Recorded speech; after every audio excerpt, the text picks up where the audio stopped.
Countries are like people. It takes time to build trust, but it can be lost in an instant.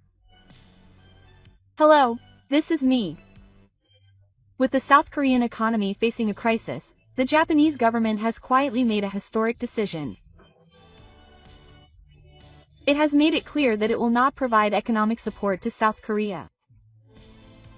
In the past, Japan has shown a willingness to cooperate and support neighboring countries in times of crisis. However, a new trend is emerging in Japanese society. It is a clear standard of diplomacy based on national interests rather than emotions.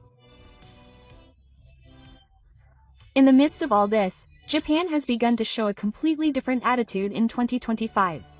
Japan is changing from a country that meets someone else's expectations to a country that can make decisions to protect its own future. This is not coldness, but a step towards independence. Please watch until the end. My name is Shota. I'm 34 years old and work in finance in Tokyo. Normally, my job involves checking the movements of international markets and the international economy, but recently, the Asian economy and security have been moving hand in hand, and I feel a tense atmosphere every day while working. It's not that I've always been interested in politics, but economic figures are more honest and cruel than emotions. For example, when the market is turbulent, a country's true nature cannot be hidden. Numbers don't lie, and cheating doesn't work. Whether a country has credibility or not is directly reflected in the chart.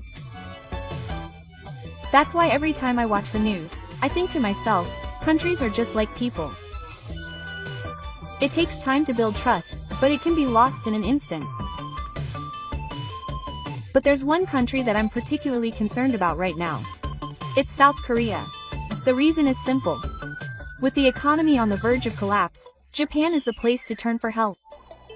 Recently, South Korea has become more of a topic of conversation in the break room at work. Even colleagues who don't usually talk about politics are starting to chime in. That day, as usual, I was watching the news with a cup of coffee in hand when a large caption appeared on my smartphone screen. The Prime Minister clearly refuses to support South Korea. My eyes stopped in surprise. I muttered to myself without saying a word. It's finally here. I felt more like I understood than surprised. In fact, it was a little late. At that moment, a colleague called out to me from behind. "Hey, Shota, have you seen this? I'm watching this." Quote, "Well, that makes sense. It feels like it's finally here. I wonder how much I've been tossed around by now. Even if we provide support, they complain, and even if we reach an agreement, they get revenge. What's in it for Japan? Question mark. And this time, they're probably asking for help because the economy is in trouble. That's right. But the reason is why they're being rejected even more." The conversation was short, but they understood each other even down to the things they didn't say. Many Japanese people have already realized this. Diplomacy isn't about diplomacy. Promises built on trust are what diplomacy is. And there's one more thing I thought. Japan has changed. Or rather, Japan has finally become a country that protects its own country. Prime Minister Takechi's decision isn't cold. Rather, it's a realistic approach that Japan needs right now. The lives of the Japanese people and the future of the finances are overwhelmingly more important than South Korea's plea for help. We're no longer living in an era of luxury. Prices will rise, taxes will increase, the defense burden will also increase. In such circumstances, Japan is not so naive as to extend a helping hand to a country that has broken agreements in the past. I thought about this as I closed my smartphone screen and returned to my desk. The era of Japan giving in is over. And that's proof that not only diplomacy but also Japanese values themselves have begun to change. I let out a little breath and laughed as I watched the world history chart on the monitor. It was getting interesting. From now on, Japan will not be used, but chosen. The moment I thought this, I felt a sense of relief deep in my chest for the first time in a long time. This is the beginning of a new era for Japan. After hearing Takechi's statement about refusing support, a certain image flashed through my mind. The news about the Japan-South Korea relationship in 2015. At that time, the words, "final and irreversible agreement," were repeatedly played on TV. Japan said so, and it was recognized by the international community. At that time, I thought that Japan had put an end to it as an adult. However, that perception was easily betrayed a few years later. In South Korea, statues were increasing, the agreement was effectively ignored, and there was not enough apology. There were even voices saying that money would not solve the problem. At that moment, a vague feeling of unease arose in my heart that I had no way of expressing. Japan kept its promise, didn't it? Then why is it being attacked again? At the time, I was more shocked than angry. But now that I think about it, that was the weather. It was the moment when the feelings of the Japanese people began to quietly change. Then there was the Choyangwon ruling. A decision that ignored not only national and official agreement but also international law. I didn't say it out loud as I watched the news, but I was screaming in my head. Don't mess with me. How many times are you going to ignore me? Japan's ODA support, technology, infrastructure development, the foundation of the economy and industry. All of that is being treated as if it never happened. It's as if they want to erase Japan from history. One day, I was drinking with my junior at an izakaya and he asked me, "Do you hate Korea, Tokita?" "I don't hate them. I just don't feel it's worth hating anymore." That's actually tough. Yeah. But it's true. It's not about emotion or being together, it's just that they've come to see us as untrustworthy. In the past, this topic was too sensitive and avoided. But now it's different. People can talk about it with analysis and conclusions instead of anger. That actually makes people feel distant. And then another emotion was born. The Japanese are tired of it. They've been told and blamed for decades, made compromises and explanations.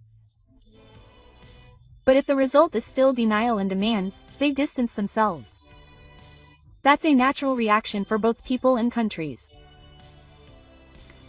There's a phrase I've been seeing a lot on the internet lately that seems to symbolize this kind of atmosphere.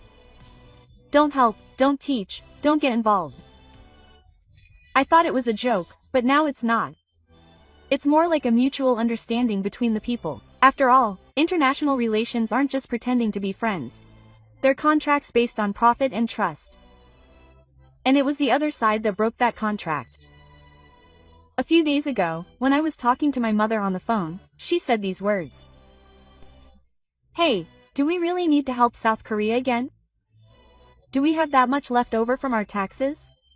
No, we don't. In fact, we don't have enough. If that's the case, shouldn't we be focusing on the young people of Japan before a country in trouble?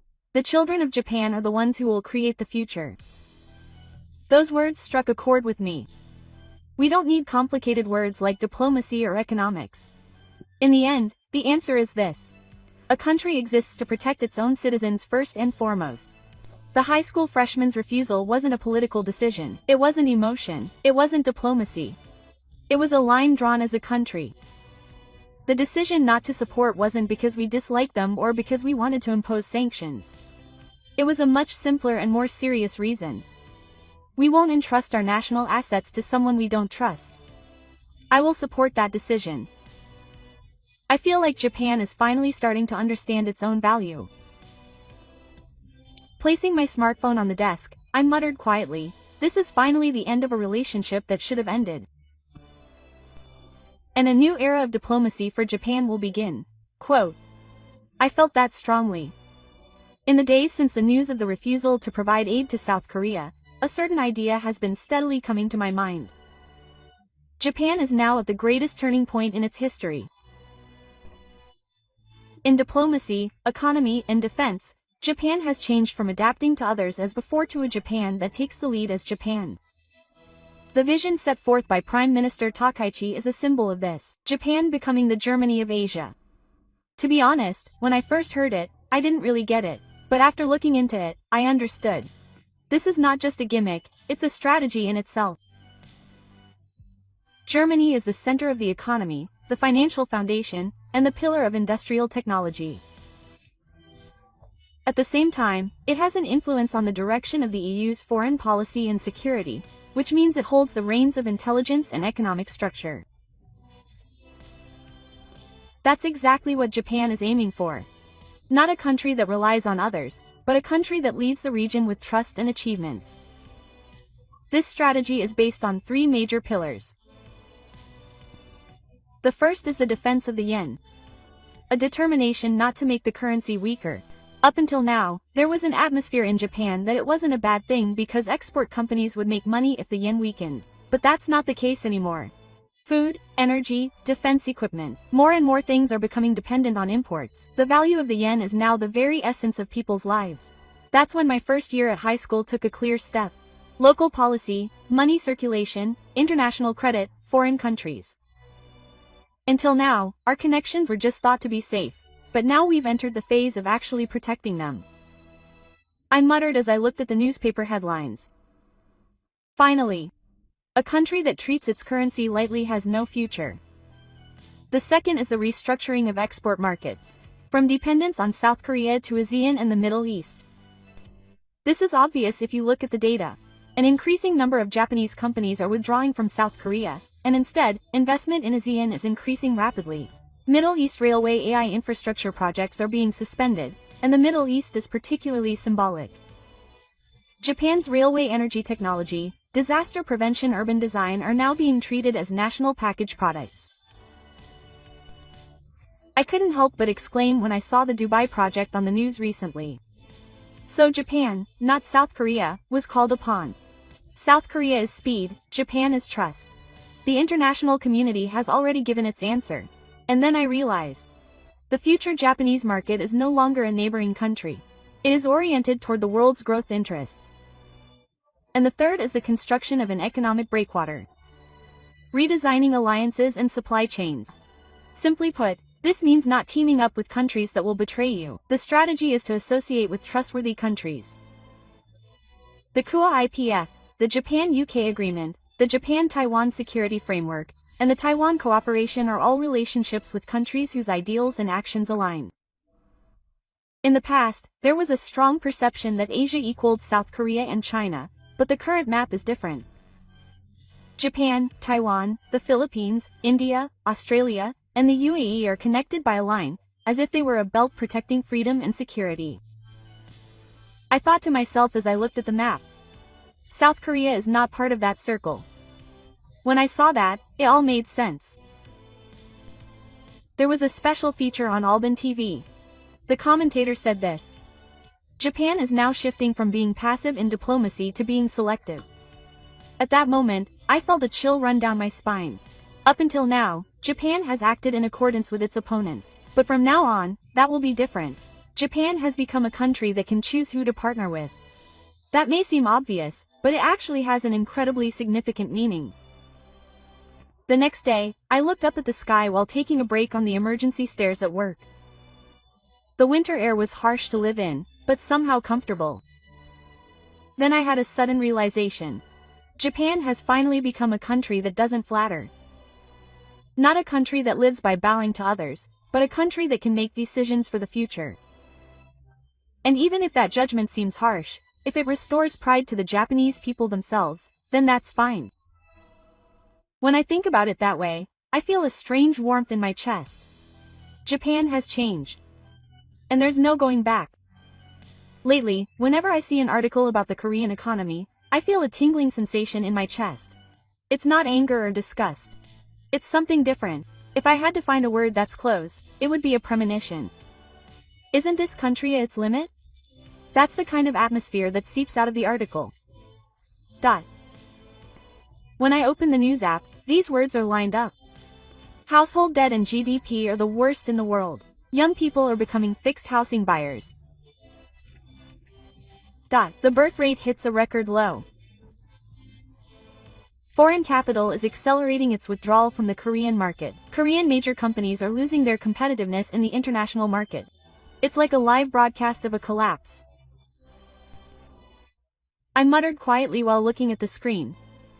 This isn't a crisis anymore, It's a result. There were signs a few years ago, but at the time, many analyses said there was room for a temporary rebound and recovery. But the way it's expressed now is different.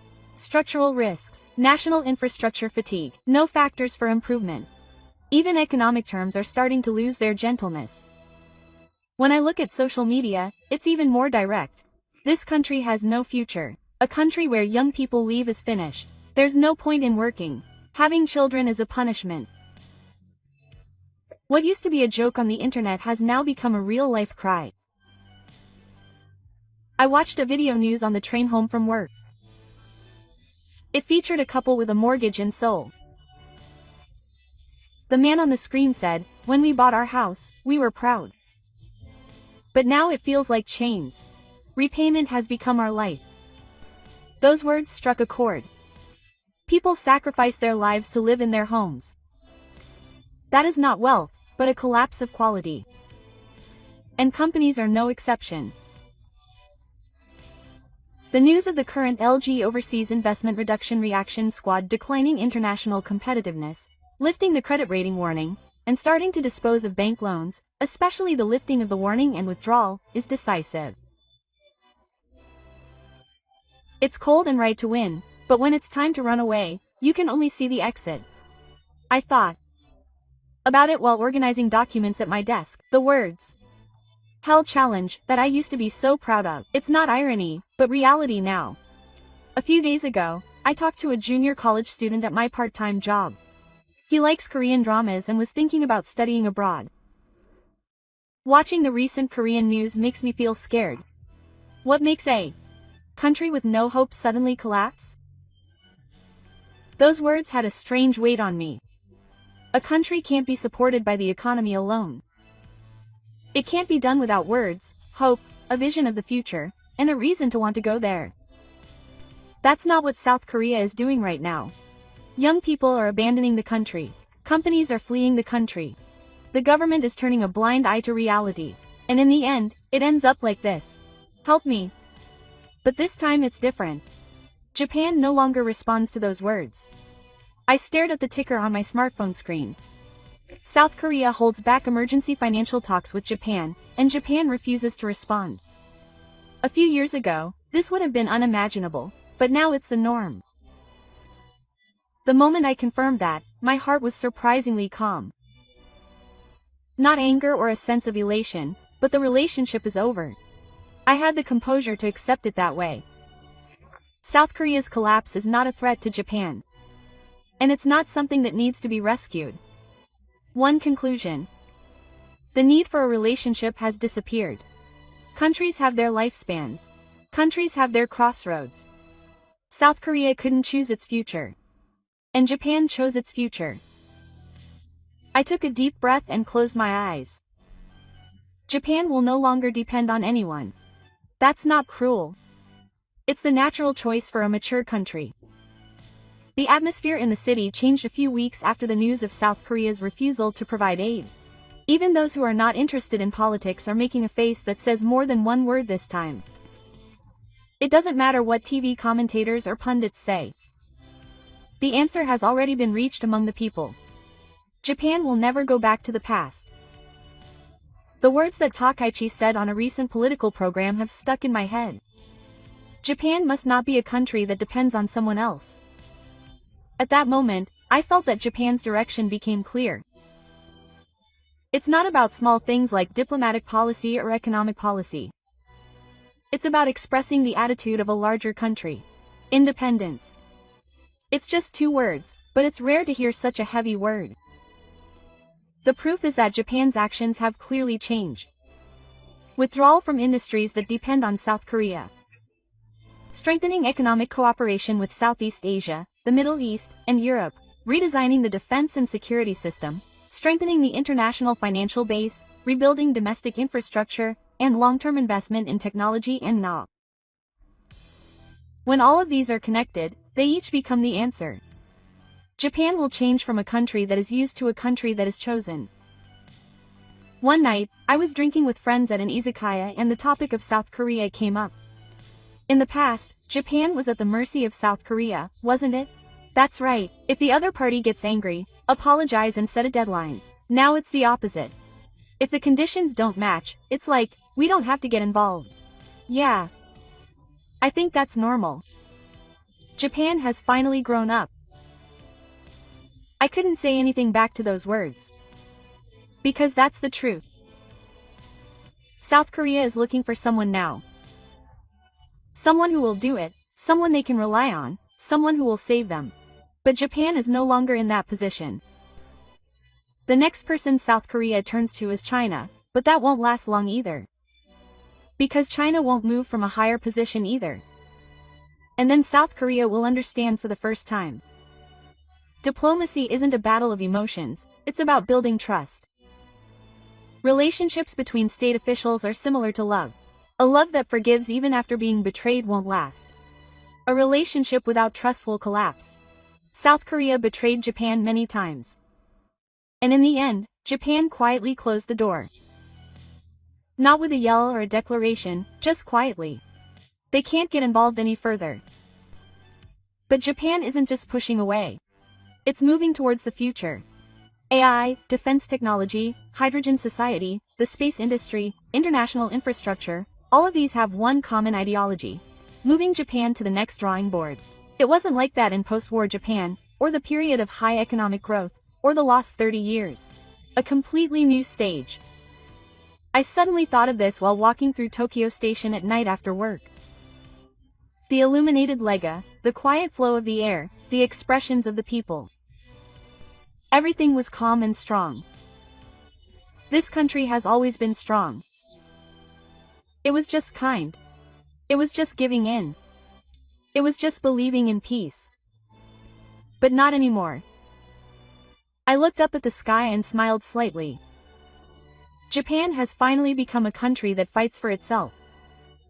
And a conclusion came to my mind. No one will sway me anymore. Japan will choose its own future.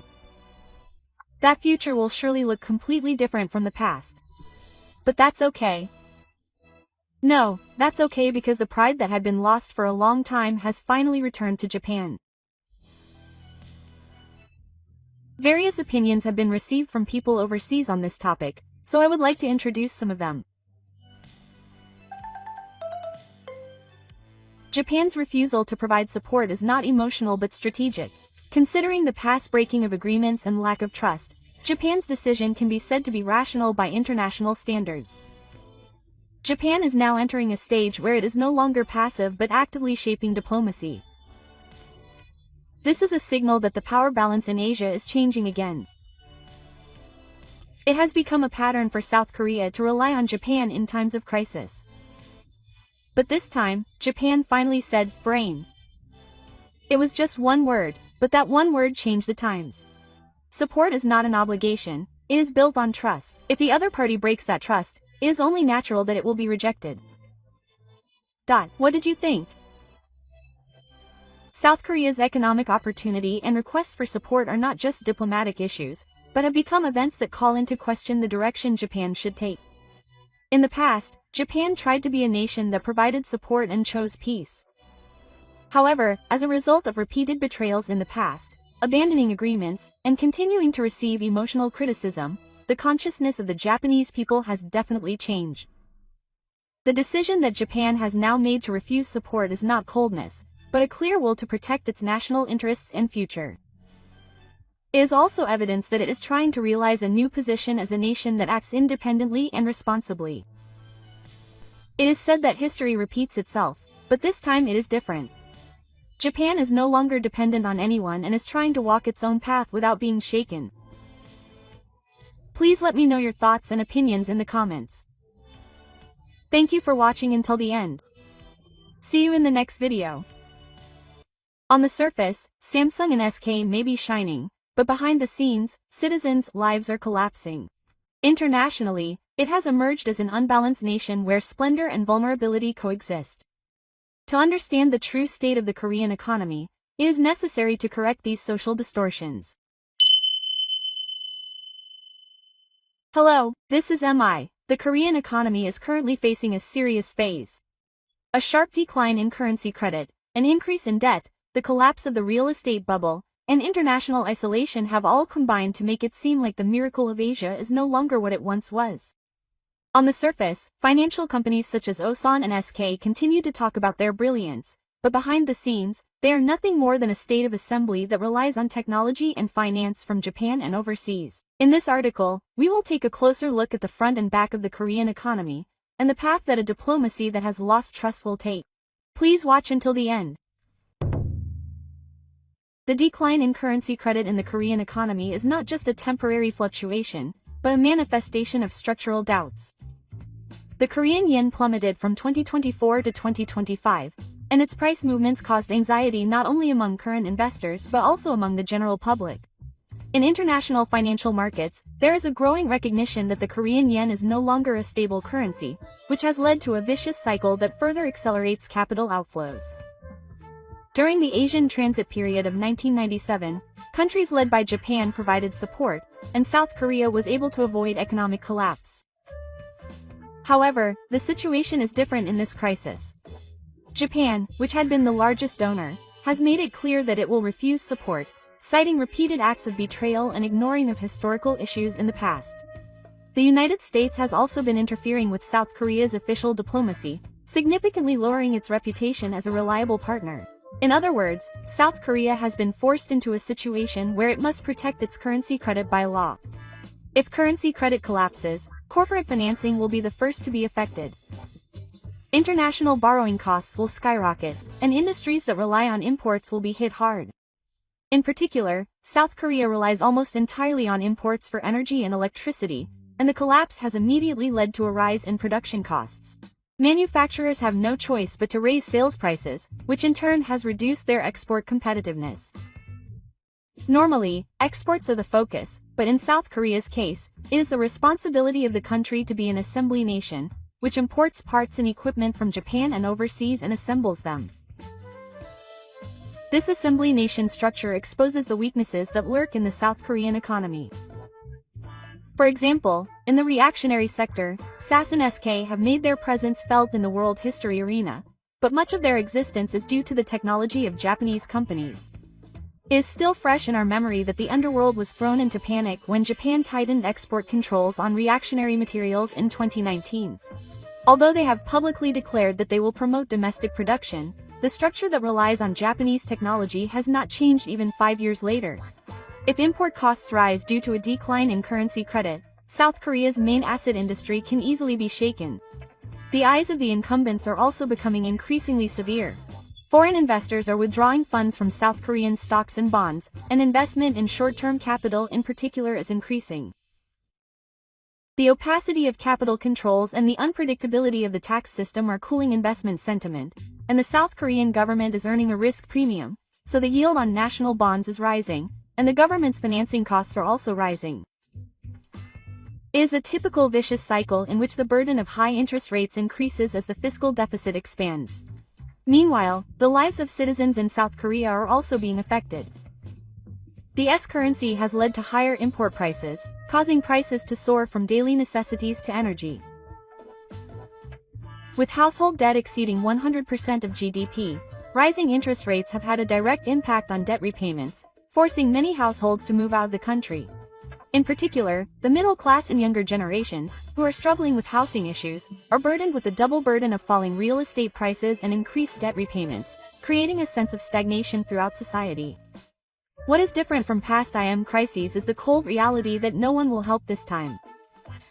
In the 1997 crisis, international support was mobilized to protect the entirety of Asia. However, South Korea is currently not trusted by the international community, and there are very few countries that will respond to requests for support. Rather, the perception that South Korea is a high-risk partner has spread, and rather than receiving assistance, it is being distanced. Behind this lies South Korea's diplomatic stance. While its tactical diplomacy, which conveniently changes positions without defining its position between the United States and China, may seem effective in the short term, it has resulted in a loss of trust in the long term. The United States holds South Korea hostage in terms of security, China puts economic pressure on it, and Japan refuses to engage in dialogue due to historical issues. As a result, South Korea has transformed into an isolated country that cannot be fully trusted by any major country. This currency credibility issue is not simply a matter of economic figures. It is a national credibility mechanism that has arisen from a combination of a loss of trust in international relations, past betrayals, and a structural dependency.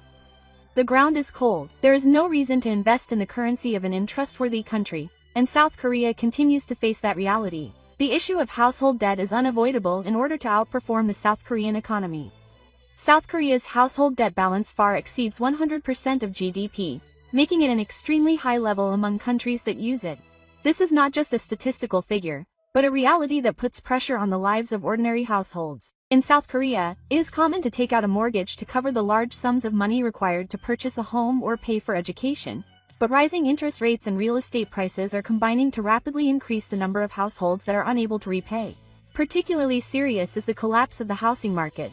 In South Korea, real estate has long been considered the only investment option, and both divine accumulation and the inheritance of wealth by the elderly have relied on housing prices. A social structure had been formed in which everyone from the young to the middle class rallied around the idea of investing in real estate. However, due to the combination of rising import prices caused by the coronavirus pandemic, rising interest rates, and the withdrawal of foreign investors, real estate prices, especially in the capital city, have been on the rise since 2024.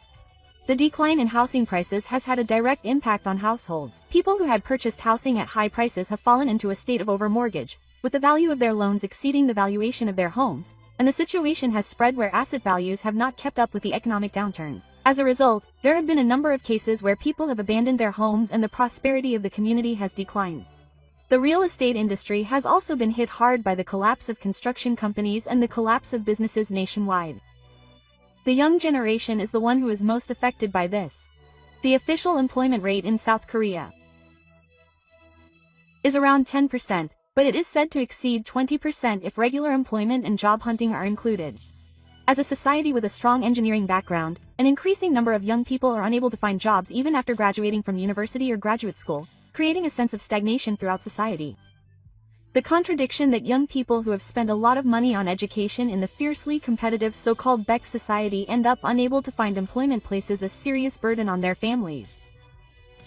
This situation points to the fundamental structural problem of the dark economy, with chaebols controlling the majority of the economy and no progress being made in developing small and medium-sized enterprises or startups. Employment opportunities are extremely limited. Giant companies like Samsung and SK are making a name for themselves on the world stage, but their employment volume is only a small fraction of the total. The overwhelming majority of young people are unable to find employment in chaebols, and are forced into unstable unemployed or low-paying jobs. In addition, the collapse of the real estate bubble is strongly recognized as a phenomenon that is robbing young people of their dreams. In South Korea, owning a home is valued as a symbol of marriage and social status. However, rising real estate prices have made it impossible for young households to purchase a home, and now that the bubble has burst, the reality that even if you work hard, you will not be able to accumulate assets has become harsh. The sense that hard work is not rewarded is spreading throughout society and is manifesting itself in the form of rising unemployment rates and a growing tendency to emigrate. The expansion of debt also poses risks to the banking system. As more households fall into default, bad debts are piling up, threatening the viability of financial institutions. Banks are tightening their lending, creating a vicious cycle in which small and medium-sized enterprises and sole proprietors are unable to raise funds. This is further accelerating the collapse of regional economies, creating a typical financial chain reaction in which the employment rate rises and household debt increases again. From an economic perspective, this household debt problem is also a factor in Korea being seen as a risky country. Concerns are growing that the collapse of the real estate bubble, along with the decline in the credibility of the Korean currency, will lead to a chain reaction in the banking system, and investors are withdrawing their funds. In other words, the household debt problem in Korea is no longer just a domestic issue, but a threat to the credibility of global capital markets. The same is true of the youth unemployment problem. For international companies and financial institutions, the unstable labor market of Korea's young population means a decline in future public investment. If Korea loses its appeal as a consumer, investment in Korea will decline further. As social unrest spreads and demonstrations and protests become more frequent, doubts arise about political stability. In this way, economic uncertainty leads to social unrest and then to political uncertainty. Furthermore, this situation has brought to mind the IMF's plan in 1997. At that time, the youth unemployment rate also skyrocketed, casting a serious shadow over the dark society. However, this time it is different. The international community is not trying to help South Korea. Rather, they see it as a repeat of the same mistakes and see it as something South Korea has brought upon itself. There are voices within the country that Japan should provide support, but the Japanese government has continued to refuse.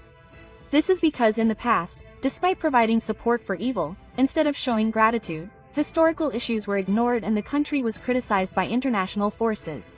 Debt, real estate collapse, youth crisis. These three are symbols of the social limitations of the South Korean economy. On the surface, there is brilliance in the slums and the stars, but behind the scenes, civilian life is collapsing. Internationally, it is emerging as an unbalanced country where glamour and vulnerability coexist. To understand the true state of the South Korean economy, it is necessary to face these social distortions squarely.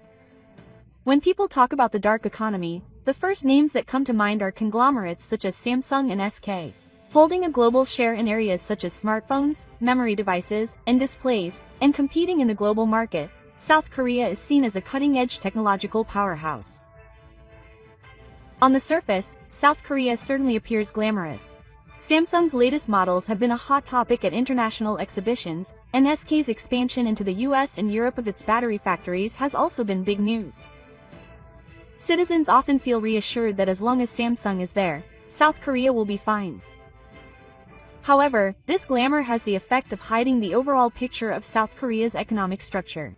In reality, South Korea is nothing more than an assembly nation. In other words, while it demonstrates its strength in the brand and design of its finished products, it relies heavily on imports from other countries, particularly Japan, for the underlying equipment and materials. Let's take the memory device industry as an example. TAMS and SK are world-class memory device manufacturers, and their sales account for a significant portion of South Korea's GDP. However, much of the memory device manufacturing equipment that supports these manufacturers is monopolized by Japanese and Dutch companies. In the field of travel equipment, ASML from the Netherlands and Canon from Japan play an indispensable role in ground support etching equipment and sealing equipment, while Tokyo Electron plays an indispensable role.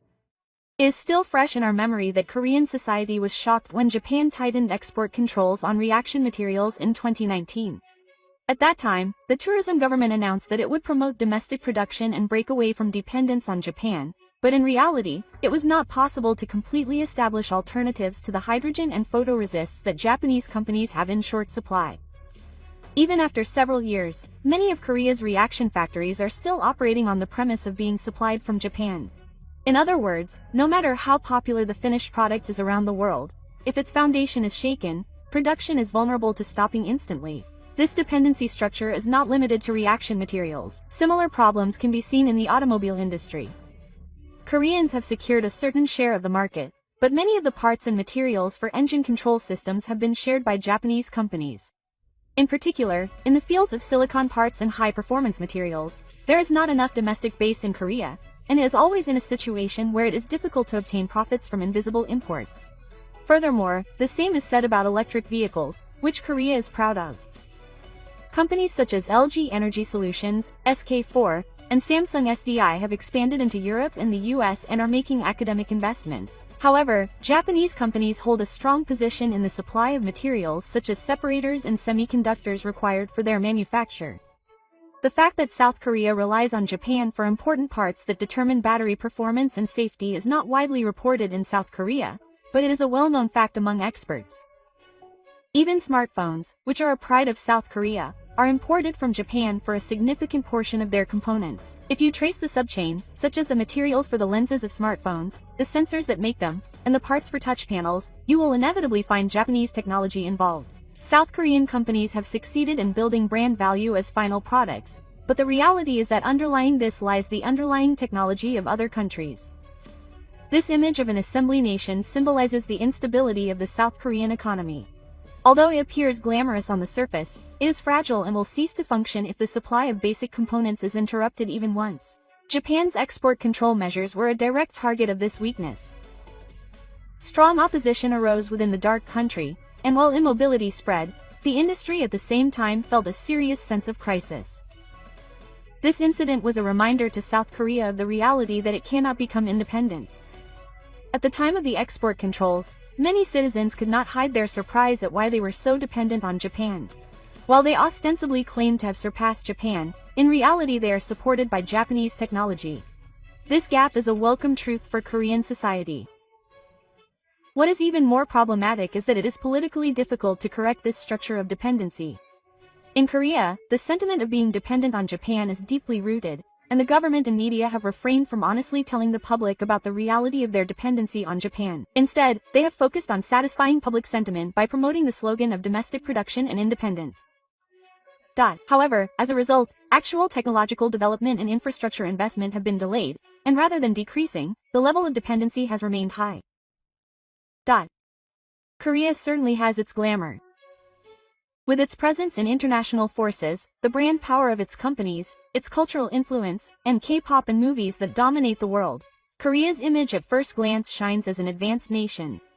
However, behind the economy, there are always the keys of dependency and instability. This imbalance is the biggest factor in keeping the dark economy afloat.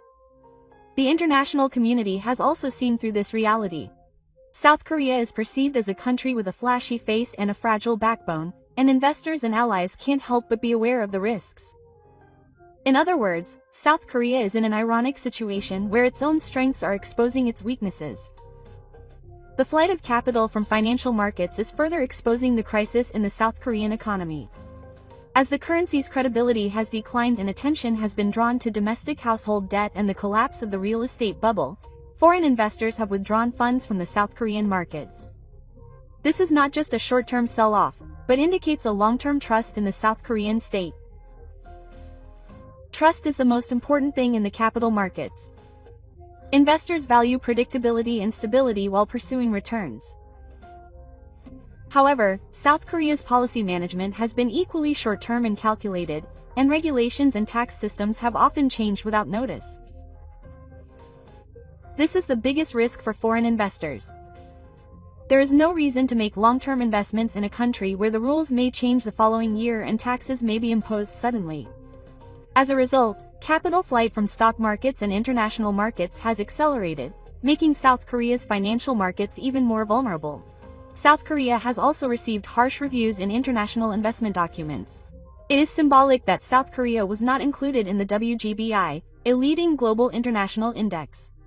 South Korea had been aiming to be included in this index for many years, emphasizing its status as an advanced economy, but it was not included due to the opacity of its capital controls and the unpredictability of its delayed tax system due to information disclosure. This decision is nothing more than an international recognition that South Korea is unreliable as an investment destination. Furthermore, South Korea has been evaluated as a country that repays its debts due to its past actions. During the IMF crisis in 1997, Japan provided more than $30 billion in aid, preventing the collapse of the South Korean economy. However, since then, rather than expressing gratitude to Japan, South Korea has repeatedly ignored historical issues and criticized Japan in the international community.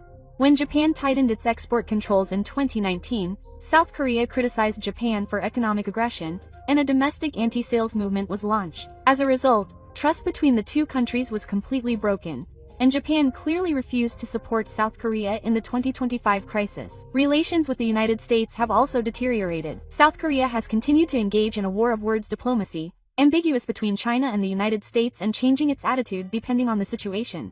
The move seemed like a strategy that would benefit both countries, but in the long term it ended up losing the trust of both countries. Especially in terms of security, the US has begun to view South Korea as an untrustworthy country. The scandal surrounding the massive battery tax deduction and the ambiguous statements regarding the country's strangeness have caused a thorough cooling of US-US relations. Losing trust in the international market does not simply mean that city funds will be withdrawn. It also means being excluded from international agreements and economic partnerships. In fact, South Korea has been unable to play a leading role in agreements such as the RCEP and TPP, and is now being distanced from other ASEAN countries. In 2025, South Korea's statement that it would rebuild its economic partnerships sparked a huge backlash, and it was simultaneously criticized by 7 ASEAN countries. As a result, major projects on a global scale were cancelled and South Korean companies suffered major losses. This is also a result of the loss of trust. Mayors' timetables in. These will become independent. Local governments will suffer greatly. As a result, product sales will decline, corporate performance will deteriorate, and graduation will further increase. This will have a negative impact on society and the economy. This will have a major impact on society and the economy.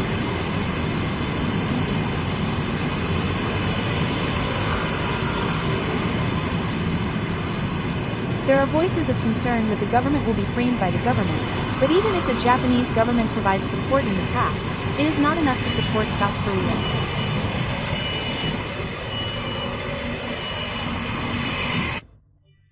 Even Japanese politicians are maintaining a strong position. In other words, South Korea is facing isolation as a result of its own actions, with no one to help it. Capital flight and international isolation are not only temporarily hurting the South Korean economy, but are also fundamentally shaking the long-term national credibility. It will take many years and diligent efforts to regain trust once it has been lost. However, it is not certain whether South Korea will choose that path. As things stand, there is no sign that the chain of credibility creation and loss will stop. Understanding the credibility of the dark economy requires more than just numbers and monetary policy. The highly regarded education and media are forcing the country to make choices that are unacceptable and accelerating the loss of trust. A symbol of this is biased reporting such as half-day education. In South Korea, there has long been a strong tendency in school education to portray Japan as an enemy. In history classes, Japan's past actions are repeatedly emphasized, with particular emphasis on fault and one-sided interpretations. Children are taught from an early age that Japan is the perpetrator and South Korea is the victim, and they develop emotional biases. This is maintained across generations and becomes entrenched as the social climate. The accumulation of this type of education hinders calm judgment when faced with economic or diplomatic speeches. For example, when Japan strengthened its export controls, the South Korean government and media immediately characterized it as economic aggression. They should have calmly examined the reasons behind the introduction of export controls. However, in a society where emotional biases have been put to rest by education, feelings that Japan is at fault take precedence over rational discussion, leading to policy decisions being made. The media also has a major influence. South Korean newspapers and TV stations often reinforce negative arguments against Japan and stir up public sentiment. During the No Japan movement, articles critical of people who buy Japanese products created an atmosphere throughout society that buying Japanese products was a betrayal. Ironically, this ultimately had a negative impact on tourism and trade, and weighed on the economy. On the other hand, the South Korean media did not adequately report on domestic vulnerabilities. While the success of TAMSUNSK is widely reported, the fact that their foundations depend on imports from Japan, Europe, and the US is hardly reported. This bias in information has instilled in the public the misconception that South Korea has become an advanced nation on its own, weakening its ability to prepare for crises. This type of education and reporting also affects trust from the international community. A country that uses its neighboring country as a target when the entire population is emotional and whose media continues to report calmly cannot be seen as a trustworthy partner for investors or diplomatic partners. Trust is something that is realized based on facts and transparency, but South Korea has lost international credibility as a result of prioritizing emotional stories. However, it is important to remember that the Japanese media is also facing problems. Although in a different direction from South Korea, Japanese newspapers, especially major newspapers such as the Asahi Shimbun, are losing their credibility and influence. The Asahi Shimbun, which was once read by the intellectual class and led the media, is also facing financial difficulties due to the decline in advertising revenue and the shift to online news. The quality of reporting has also deteriorated, and in the late 2020s, it was pointed out that the newspaper could fall into the red by 2030. The Asahi Shimbun has been known for excessively taking up historical issues with South Korea and China and strengthening its stance critical of Japan. However, this has failed to gain the sympathy of readers in Japan, and has instead resulted in criticism of altered reporting. The Asahi Shimbun, which once boasted influence, has lost the trust of its readers in the internet age and is losing popularity. While South Korean media use half-days to stir up public opinion, some Japanese media distort the facts to protect their position on the accident, and are ultimately abandoned by their readers. The two have embraced the media in different ways. The state of education and media in the two societies of South Korea and Japan has ultimately had a serious impact on trust in the nation. South Korea has made calm judgments on the economy and diplomacy through half-days of education and altered reporting, and has strengthened its international isolation. Japan is becoming increasingly isolated due to the loss of personnel from some of its media. Ultimately, it is trust that supports a nation. It is not just economic figures and corporate success that determine how the international community evaluates it, but also the values cultivated through education and the transparency of information released by the media. The reason why South Korea has become so isolated is not just because of issues with currency and real estate, but also because of a tendency to undermine trust in society as a whole. And if the quality of reporting continues to decline in Japan, it will become difficult to maintain trust from the international community. Various opinions have been expressed by people overseas on this topic, so I would like to introduce some of them.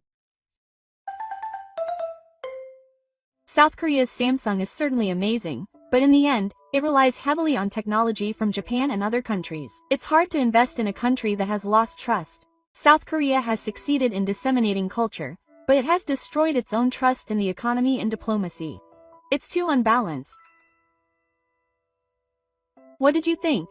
Komito's dark economy is not simply an economic failure, but the cumulative result of choices made by society as a whole, such as education, reporting, and diplomatic stance. Loss of currency credibility, household debt, collapse of real estate, youth unemployment, capital investment, and international isolation. Behind this lies a loss of trust. And this is having a lasting impact not only on South Korea but also on Japan. We must not forget that it is trust, not numbers, that determines the future of a nation. Please let me know your thoughts and opinions in the comments. Thank you for watching until the end. See you in the next video. Next video.